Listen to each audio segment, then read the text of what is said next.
হাসির দেখতে এই সমস্ত লোকেরা দুনিয়ার ভিতরে গরিবের প্রতি অত্যাচার জুলুম করেছিল। জুলুম করার পরে কিন্তু মাপ চায় না, যদি মাপ চাইতো আমি আল্লাহ মাফ করে দিতাম। জুলুম করার পরে, গুনাহ করার পরে মাপ চাওয়ার দরজা আছে না? আছে। আল্লাহ তাআলা করে দেয় না, আল্লাহ দিবে। এই এক শ্রেণীর মানুষ, এই হলো একটা কাফেলা, একটা দল। দ্বিতীয় নাম্বারের দল হবে যারা জানোয়ারের সুরত করবে। নাউজুবিল্লাহ বলেন। মানুষ কিন্তু মরণের পরে কি করে, তাকে মানুষের আকৃতিতে দাফন করা হয়, কিন্তু হাসরের ময়দানে তারা কিন্তু মানুষের আকৃতি থাকবে না, তারা জানোয়ারের সুরত হইয়া হাসরের ময়দানে যাবে। আল্লাহ পাক রব্বুল আলামিন ডাক দিয়ে বলবে, হাসরবাসী দেখ রে, ওই সমস্ত লোকদের দিকে তাকা, ওই সমস্ত লোকদের উপরে আমি আল্লাহ তাআলা জীবনে নামাজ ফরজ করেছিলাম, ইচ্ছা করে নামাজ পড়ে নাই, বেনমাজি ইচ্ছা করে নামাজ ছাড়ার কারণে তাদের চেহারার ভিতরে মানুষের সুরত থাকবে না রে, তাদের চেহারার ভিতরে আল্লাহ তাআলা জানোয়ারের সুরত বানায় উঠাইবে। নাউজুবিল্লাহ বলেন। নামাজ ছাড়বেন রে ভাই? নামাজ ছাড়া যাবে?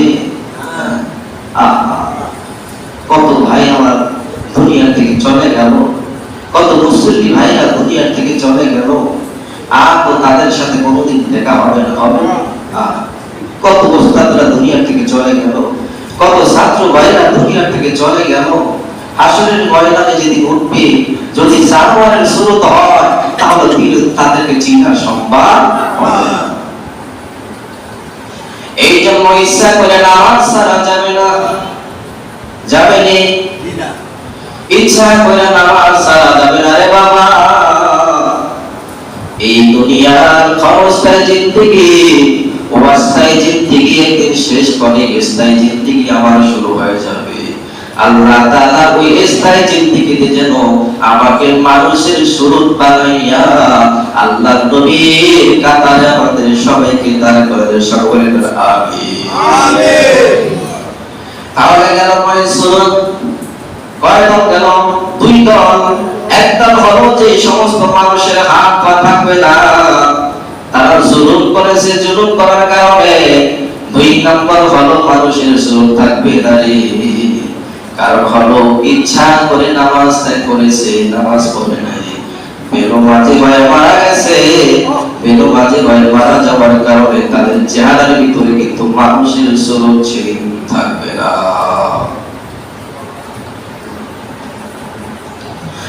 আর এক শ্রেণীর মানুষ, ইসরাফিল যখন বাঁশি বাজাবে, আর এক শ্রেণীর মানুষ হাসরের ময়দানে উঠবে,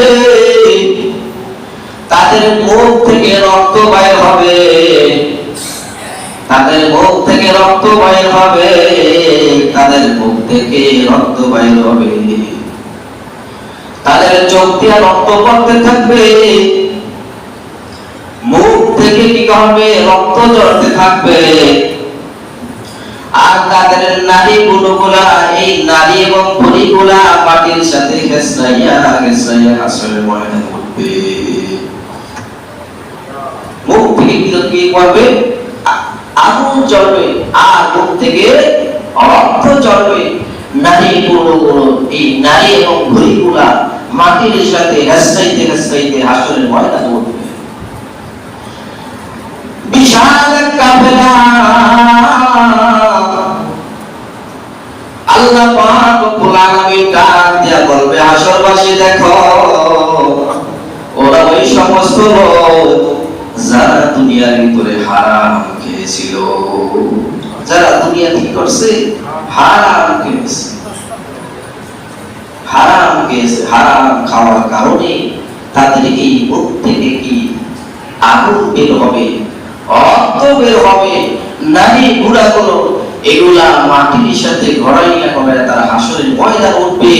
আল্লাহ পাক রব্বুল আলামিন বলবে হাসরবাসী দেখতে এই সমস্ত লোকগুলা দুনিয়ার ভিতরে হারাম খাইছে, হারাম খাওয়ার কারণে তাদের এই অবস্থা, যদি তারা ক্ষমা চাইতো আমি আল্লাহ মাফ করে দিতাম,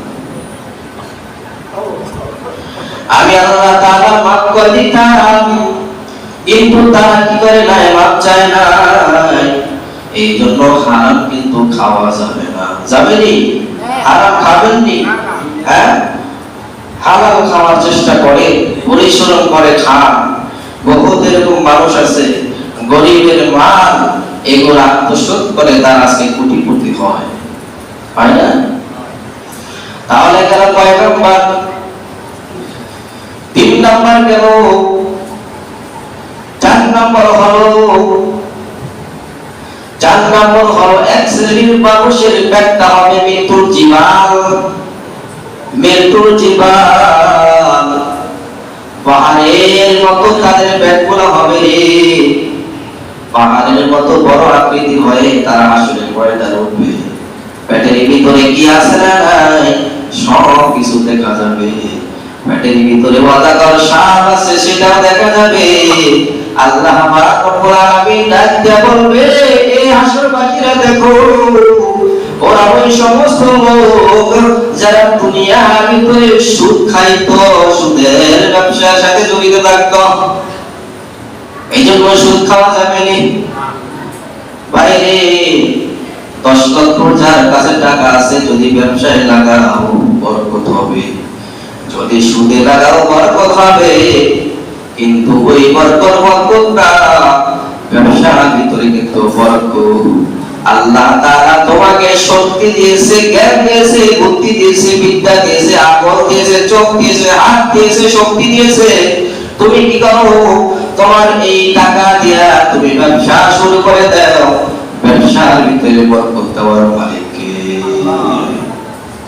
কিন্তু হারাম কাজে যাও না, সুদের সাথে যাও না। সুদের সাথে জড়িত হইলে কিন্তু দুনিয়ার শান্তি, আখিরাতে কিন্তু শান্তি পাওয়া যাবে না। বহুত আলেম আছে সুদের সাথে জড়িত। আল্লাহ আমাদের সবাইকে হেফাজত করো, সবাই আমিন। 5 নম্বর হলো এই যে আমরা কি করি, ব্যবসা করি। ব্যবসার ভিতরে দেখবেন অনেকে পাল্লায় কম দেয়, ওজনে কম দেয়, টানতে কম দেয়, তাই কি দেয় না। আবার ব্যবসার ক্ষেত্রে মিথ্যা আশ্রয় নেয়, মিথ্যা কথা বলে কিন্তু বিক্রি করে। একটা বস্তু বিক্রি কিনছে কত, 100 টাকা দিয়া, বলে এটা বিক্রি করতে হবে 400 টাকা। আবার বলে যদি এটা 200 টাকা বিক্রি না করি তাহলে লস হবে। এরকম ধোঁকাবাজি আমাদের সমাজ আছে না নাই? 100 টাকা দা কিনছে, এটা বিক্রি হবে কত, 150। এইটাও না, 200 টাকা এটা বেশ। আবার দাম কিন্তু ওজনে কম দেয়। এরকম ব্যবসায়ী আছে না? এরাও কিন্তু হুঁশিয়ার হয়ে যাও, এরাও হুঁশিয়ার হয়ে যাও, অবস্থা কঠিন হয়ে যাবে সেদিন। এদের মুখ থেকে আগুন বের হবে, এদের নারীগুলো ওই যে মাটির সাথে ঝুলতে থাকবে, আর এদের মুখ থেকে রক্ত বাইর হতে থাকবে। এই শাস্তি আমরা কি চাই? আল্লাহ আমাদেরকে এর থেকে হেফাজত করে, সবাই আমিন। তাহলে আমরা ব্যবসা করব কি, মিথ্যা কথা বলে না, সত্য কথা কি বলে আমরা ব্যবসা করব ইনশাআল্লাহ। আল্লাহ আমাদেরকে